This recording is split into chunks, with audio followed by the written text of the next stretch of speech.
Okay, question 43. In order traversal of a binary tree iterative, implement an iterative in order traversal of a given binary tree. Return a list of keys of each node in the trees as it is in order traversed.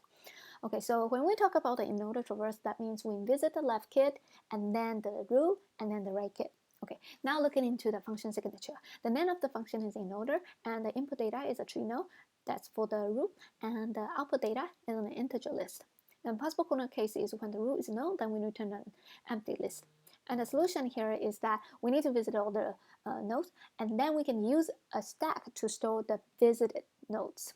And then we also set out a helper. There are two functions of the helper. Basically, we use the helper to always to find the left kid of a node.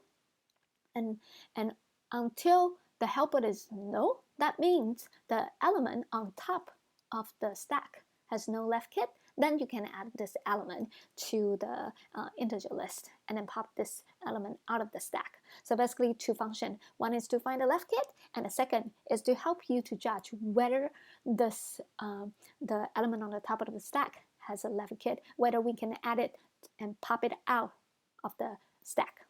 Okay, so now looking into the code. So first we create a integer list.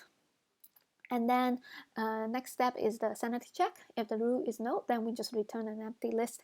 And then next is to create a stack. So basically to help us to store those visited nodes. And then we set out a helper. And in the beginning, the helper is pointing to the root. And then we set out a while loop to help us to visit all the nodes. And there are two key criteria, conditions. One is the helper is not null, or the stack is not empty. Then we can get into this while loop. And first, we check if helper is null or not.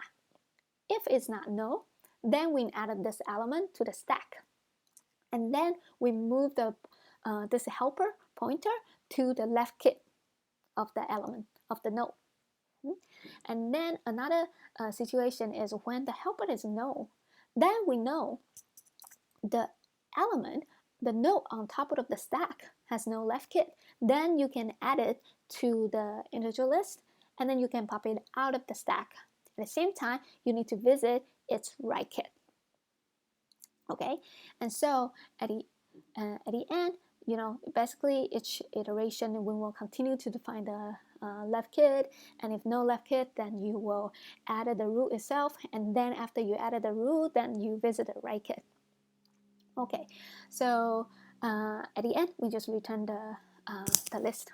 Okay, so now the time complexity, basically we need to visit all the nodes, so the time complexity is O(n), and for the space complexity is O high. So basically, because this method, you basically always need to visit from the top to the down, and then until you reach to the end. Before you reach to the end, you basically need to store all these elements on the stack, all the left element on the stack. So the space complexity will be O high.